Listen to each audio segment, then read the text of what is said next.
आउज़ुबिल्लाहिमिनश्शैतानिर्रजीम बिस्मिल्लाहिर्रहमानिर्रहीम। अस्सलाम वालेकुम स्टूडेंट्स। आज के लेक्चर में हमने टेंसेस की टाइप्स देखनी है और साथ में हम देखेंगे कि इसमें कौन सी हेल्पिंग वर्ब यूज़ होती है, कौन सी फॉर्म ऑफ वर्ब यूज़ होती है और इसकी आइडेंटिफिकेशन क्या होती है उर्दू में। वीडियो में आगे बढ़ने से पहले चैनल को लाइक सब्सक्राइब कर लें ताकि आपको इम्पॉर्टेंट लेक्चर्स मिलते रहें। उसके बाद आ जाते हैं टेंसेस की तरफ। आप सबको पता ही होगा टेंसेस 12 टेंसेस होते हैं, 12 टेंसेस होते हैं हमारे पास और ये ज़माने से मुतालिक होते हैं। जैसे फ़र्स्ट वाला अगर हम प्रेजेंट की बात करें तो प्रेजेंट हमारा हाल का ज़माना होता है, मौजूदा ज़माना होता है। वो वक्त जो अभी गुज़र रहा है, जो अभी मौजूद है, वो वक्त प्रेजेंट कहलाता है। ठीक है, इसको हम हाल कहते हैं। और इन जुमलों के आखिर में हम है, हैं और हूँ का वर्ड इस्तेमाल करते हैं उर्दू में। उर्दू में बताना इसलिए ज़रूरी है क्योंकि हमारे यहाँ पाकिस्तान में जो भी पेपर में एग्ज़ाम्स में टेंसेस आते हैं वो मोस्टली इसी तरह के होते हैं, चाहे वो मैट्रिक 9th-10th के लेवल पे हों, चाहे वो मिडिल लेवल पे हों, कि उनको उर्दू से इंग्लिश में कन्वर्ट करना होता है। तो बच्चों को उर्दू में उसकी आइडेंटिफिकेशन पता होनी चाहिए। वो आगे जब हम टेबल करते हैं तो उसमें मैं आपको डिटेल से बताती हूँ। लेकिन प्रेजेंट टेंसेस के बारे में ये बता दूँ कि ये मौजूदा ज़माना होता है, इसको उर्दू में हम है, हैं और हूँ से शो करते हैं। और इन प्रेजेंट टेंसेस में जो हमारे पास हालिया मौजूदा ज़माना होता है उसमें हमारे पास 4 टेंसेस होते हैं। Present indefinite tense, present continuous tense, present perfect tense, present perfect continuous tense. इसी तरह उसके बाद हम पास्ट की तरफ मूव ऑन करते हैं। पास्ट वो वक्त होता है जो गुजर चुका है, जिसको हम माजी कहते हैं, गुजरा हुआ ज़माना। तो उस ज़माने की जब हम बात करते हैं गुजरे हुए ज़माने की पास्ट में, तो उसमें भी यही 4 टाइप्स होती हैं हमारे पास। Past indefinite tense, past continuous tense, past perfect tense, past perfect continuous tense. उसके बाद जब हम आगे बढ़ते हैं तो हमारे पास आ जाता है फ्यूचर टेंस। फ्यूचर वो ज़माना होता है जो अभी आने वाला है, जो अभी आया नहीं है, जो अभी मुस्तकबिल में आना है, तो उस ज़माने को हम कहते हैं फ्यूचर। तो फ्यूचर में भी हमारे पास यही 4 टाइप्स होती हैं। Future indefinite tense, future continuous tense, future perfect tense, future perfect continuous tense. यहाँ पर एक टिप जो मैं हमेशा अपने स्टूडेंट्स को देती हूँ वो ये है कि आप हमेशा एक सीक्वेंस को फॉलो करें। जब भी आपने टेंसेस करने हैं तो टेंसेस में आप कोशिश करें कि इनके नाम आपको एक ही तरतीब से याद हों। जब हमें डिफरेंट लेवल पे डिफरेंट टीचर्स पढ़ाते हैं तो हर टीचर का पढ़ाने का मेथड डिफरेंट होता है। कुछ टीचर जो हैं वो पहले पास्ट करवाएंगी, कुछ बीच में से सेलेक्टिव टेंसेस करवाएंगी, कुछ आगे। लेकिन अगर आपके जहन में एक तरतीब होगी, आप एक तरतीब को लेकर चलेंगे तो आपके लिए इनको समझना, इनको याद रखना बहुत आसान होगा।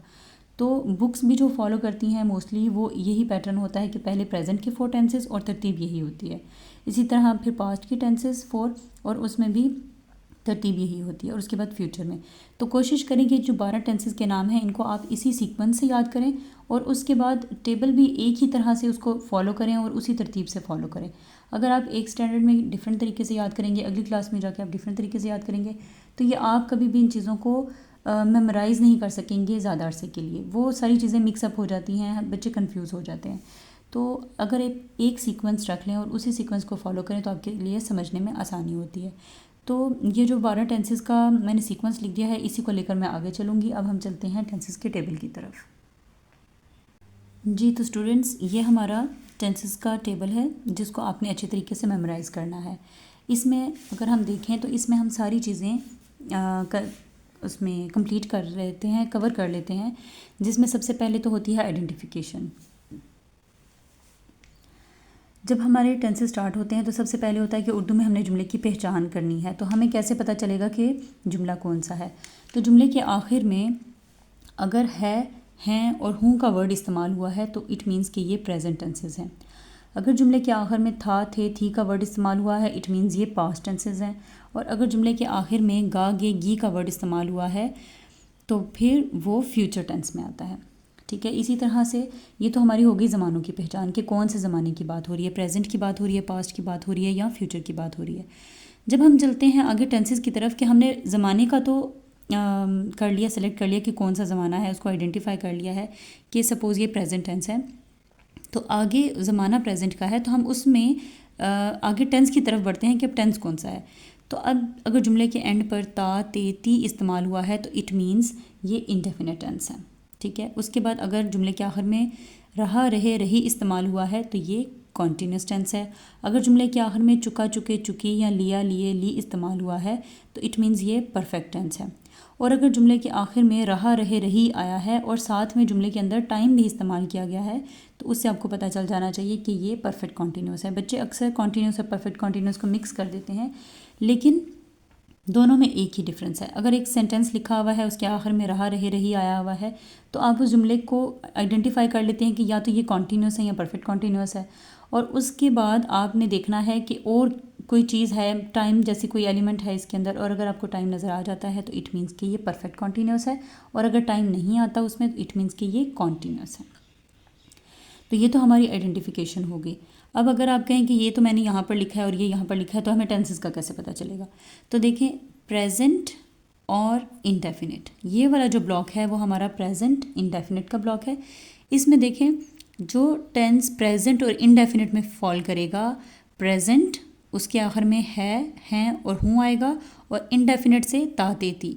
मीन्स जो हमारा प्रेजेंट इंडेफिनिट टेंस होगा उसमें एंड पे पहचान होगी ता है, ती है, ते हूँ, ती हूँ या ते हैं। ठीक है, इस तरह की, जैसे अली स्कूल जाता है, आमना खाना खाती है, बच्चे पढ़ाई करते हैं। अब ये जो सारे मैंने जुमले इस्तेमाल किए हैं इन सब के एंड पे ते, ती, ता इस तरह के वर्ड आए हैं, या फिर है, हैं और हूँ इस तरह के वर्ड आए हैं।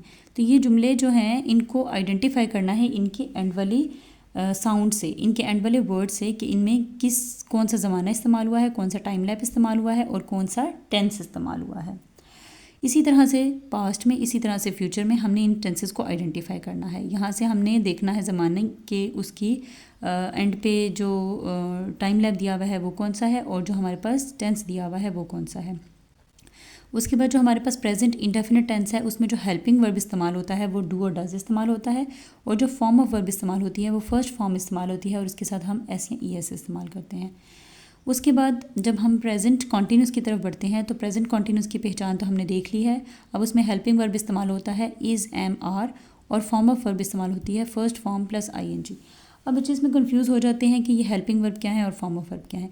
जब भी हम टेंसेस करते हैं तो टेंसेस में कुछ ऐसे वर्ब्स होते हैं जो हमें हेल्प करते हैं सेंटेंस को मुकम्मल करने में, सेंटेंस का ज़माना आइडेंटिफाई करने में हमें हेल्प करते हैं। तो वो वर्ड्स कौन से होते हैं? Helping verbs. और फॉर्म ऑफ वर्ब बेसिकली क्या होती है? वर्ब। वर्ब होता है काम, जो काम हम कर रहे होते हैं वो, जैसे मैंने भी एक सेंटेंस बोला है कि अली स्कूल जाता है, तो इसमें जो जाना है वो काम है। आमना खाना खाती है, तो जो खाना खाया जा रहा है वो खाना क्या है? काम है। तो वो काम जो किसी भी जुमले में किया जा रहा होता है वो बेसिकली वर्ब होता है। तो हम वर्ब की डिफरेंट फॉर्म्स इस्तेमाल करते हैं। आपने फॉर्म्स ऑफ वर्ब पढ़ी हुई होंगी, first form of verb, second form of verb और थर्ड फॉर्म ऑफ वर्ब। तो हमने उनके अकॉर्डिंग यहाँ पे इस्तेमाल करनी है। अभी शायद ये आप लोगों को एक वॉक सी चीज़ लग रही हो कि अब ये हम मतलब हमें यहाँ से समझ नहीं आ रही है, हम इसको कैसे अप्लाई करेंगे। तो हम स्टेप बाय स्टेप चलते हैं। अभी आपका काम है फ़िलहाल कि आपने जब 12 टेंसेस के नाम याद किए हैं तो उसके बाद आपने इस टेबल को लर्न करना है, इस टेबल को याद करना है कि जो हमारा प्रेजेंट टेंस है, प्रेजेंट इंडेफिनिट टेंस है, उसमें कौन सा हेल्पिंग वर्ब और कौन सी फॉर्म ऑफ वर्ब इस्तेमाल होनी है।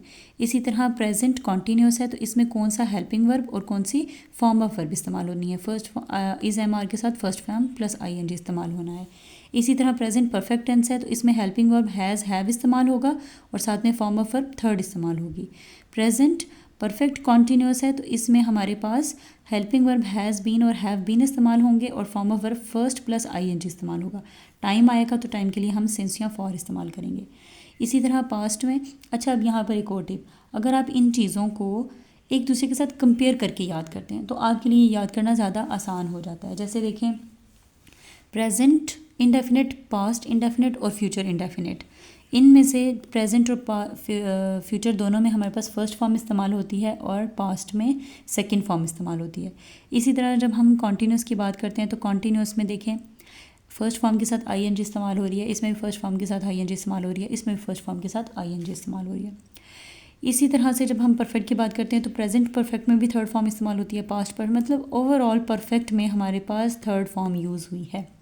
इसी तरह से परफेक्ट कॉन्टीन्यूस की बात करते हैं तो present perfect continuous, past perfect continuous और फ्यूचर परफेक्ट कॉन्टीन्यूस, तीनों में हमारे पास फर्स्ट फॉर्म के साथ आई एन जी इस्तेमाल होती है और टाइम आएगा अगर तो टाइम के साथ हम सिंस या फॉर यूज़ करते हैं।